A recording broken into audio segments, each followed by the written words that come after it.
Corinthians em São Januário.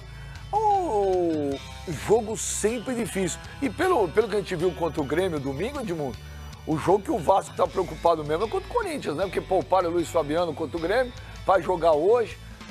Então acho que o foco, né? Eu acho que foi a semana que a gente falou que o Eurico falou que em São Januário tem que ganhar todos os jogos. É obrigação ganhar em casa. O Vasco, o estádio de São Januário já foi o maior aliado do Clube de Regatas Vasco da Gama, né? Do time. E a sua torcida também, que está fazendo a sua parte, está lotando o estádio. Eu entendo que nesse início de campeonato, essas primeiras 5 rodadas, é o confronto mais difícil para ambos. Tanto para o Vasco quanto para o Corinthians. Para o Vasco porque encara um dos mais regulares da temporada, o que menos perdeu, 17 jogos sem perder e com uma consistência tática muito boa, que é o time do Corinthians. E pro Corinthians também pega um time que vai jogar em casa com 100% de aproveitamento, que a torcida tá apoiando. Então é um jogo bem difícil. O Campeonato Brasileiro, ontem tivemos Fluminense e Atlético Paranaense, foi difícil. Hoje, Sport e Flamengo, não dá para arriscar quem vai ganhar. Curitiba e Palmeiras, muito menos. Então, assim, tem sempre essa rivalidade, essa peculiaridade no Campeonato Brasileiro, que os jogos são sempre muito difíceis. Mas se o Vasco conseguir realmente fazer do Estádio de São Januário um caldeirão, ele pode conquistar todas, ou a maioria das vitórias, jogando no seu estádio e chegar numa posição legal na tabela. Ô Pascoal, nós estamos vendo aí, esse Corinthians e Vasco, foi o Corinthians em 2015. 1-1, e o jogo que o Corinthians se tornou campeão brasileiro.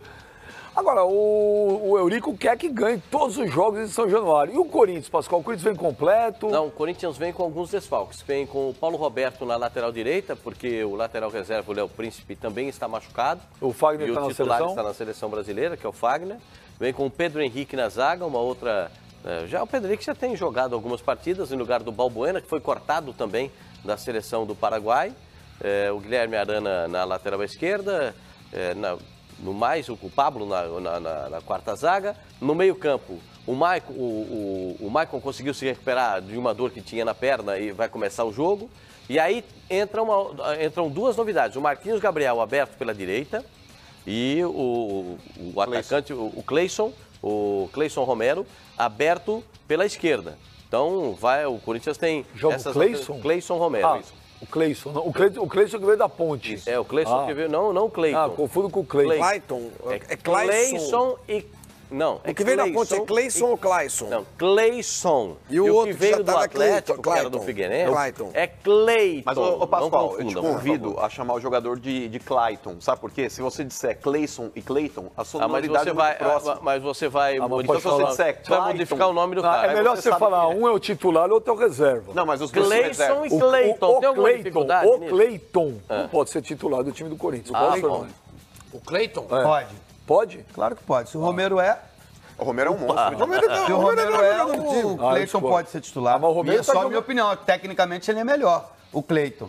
Só que talvez ele não se enquadre no sistema tático. Porque taticamente o Romero cumpre uma função de proteger o Fagner como ninguém faz, né? Então, o Corinthians, mais que um time, é um conceito. É isso que faz o Corinthians um time diferenciado dos demais nesse campeonato. Para ser campeão? Não sei. Mas o Corinthians é um conceito que começou com o Mano e foi aperfeiçoadíssimo com o Tite. Aí houve umas bobagens aí da direção do Corinthians, contratações aí do Cristóvão, do Oswaldo de Oliveira, e agora esse conceito foi retomado com o Carille. Então, quem entra ali sabe o que tem que fazer. O cara vai dar a vida dele para ser eficiente dentro do sistema montado pelo Carille. Claro que há jogadores que têm mais qualidade do que outros. Por exemplo, sai o Rodriguinho, é difícil você encontrar um substituto. É a mesma coisa para o Jadson. Vai Marquinhos Gabriel. Então, é difícil. Mas o conceito, a filosofia, ela sempre está presente quando o Corinthians entra em campo. Então, o Corinthians não perdeu nenhum jogo até agora. No campeonato não tomou nenhum gol. Não tomou nenhum gol também. Então é um time difícil de ser Por isso batido. não tomou nenhum gol ainda? Não tomou no nenhum Brasileirão? gol. Não. Ainda não. Não tomou nenhum gol no Brasileiro. Como não? A Chapecoense foi 1-1. Perdão, só na estreia. 2 jogos que ele não toma gol. Então desculpa aí. 3. O quê? 3 jogos, não O 2. Santos não tomou nem contra o Vitória, Então, nem contra o Atlético Goianiense. Isso, então são 3 jogos sem tomar gol. Tomou só no primeiro jogo. Então é aquilo que eu falei, esse conceito, essa filosofia, essa maneira de encarar o jogo, que, repito, começou com o Mano, tá? Aí o Tite vem, eleva o Corinthians completamente de patamar. Eles tiram o Corinthians daqui, vamos supor, e leva o Corinthians aqui. Tá? Aí quando assume o Cristóvão e o Oswaldo Oliveira, faz isso, vai lá pra baixo. Aí volta o Carille, começa a estar daqui e já está um pouquinho mais acima. Então eu acho que mesmo sem esses jogadores, o Romero na seleção, o Balbuena machucado, Jadson e Rodriguinho na seleção brasileira. O Fagner e o Rodriguinho na seleção. Eu acho que vai mudar. Claro, esses jogadores têm muito peso. Mas o conceito, a filosofia permanece. E o Corinthians vai ser um time difícil de ser batido hoje à noite, mesmo com o Vasco jogando em casa. O Vasco não é favorito hoje? Não tem favorito esse jogo. Não tem favorito. Mesmo com o Vasco jogando em casa. Eu, sinceramente, não me surpreenderia, por exemplo, se o Corinthians ganhasse o jogo. Não tem favorito, Edmundo? Mesmo sendo em São Januário, com a torcida, a pressão? Acho difícil você apontar um favorito. Mas a torcida jogando junto, o time do Vasco tem melhorado bastante. E os desfalques do Corinthians, acho que faz com que o Vasco tenha mais chance. Se vai ganhar, eu não sei. A gente vai ver, pelos números, o Vasco vai atacar mais, vai finalizar mais. Porque é o jeito do Vasco jogar em casa. E é o jeito do Corinthians jogar fora. E é o jeito do Corinthians se comportar fora. Mas isso não necessariamente se traduz em resultado, né? O que vale é aquele número lá de cima, não os outros, né? É o número final do placar. Esse é o que vale. Posse de bola, finalizações, essas coisas não contam muito. Mas eu acredito que o Vasco é favorito. Com relação a essa partida, Benja, eu concordo com o Edmundo, vai ser a partida mais difícil que o Corinthians fará no Campeonato Brasileiro até então, porque a última partida contra o Santos é um clássico. Só pegou uma mata até agora, só baba. É um clássico.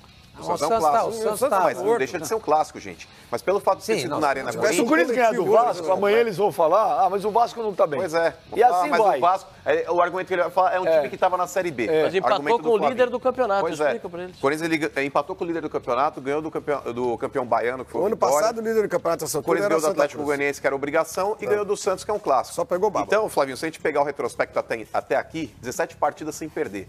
A última derrota do Corinthians foi no Campeonato Paulista para a Ferroviária, jogando fora, e o Corinthians foi prejudicado pela arbitragem. Oh, não! É fato. Era Peraí. Aí ele tem razão. O Alain Mineiro bateu o pênalti, dominou a bola com a ajeitou a bola com o braço e fez o gol.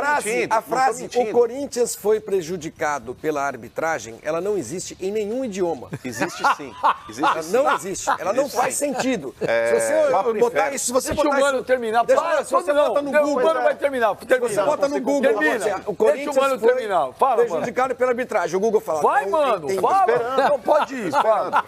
A situação é a seguinte, então o Corinthians ele vai pegar um adversário extremamente duro, concordo com o Edmundo, a torcida está apoiando o Vasco ele não vive um bom momento? Não vive, mas a torcida ajudando, ajuda em muitos jogadores, cara. O Vasco sabe das suas limitações, o Vasco não briga pelo título do Campeonato Brasileiro, mas como o Edmundo disse, em São Januário está 100%, e se a torcida continuar apoiando aí até o término do campeonato, coisa que eu espero que aconteça, o Vasco não cai novamente para a Série B, coisa que o Flavinho deseja.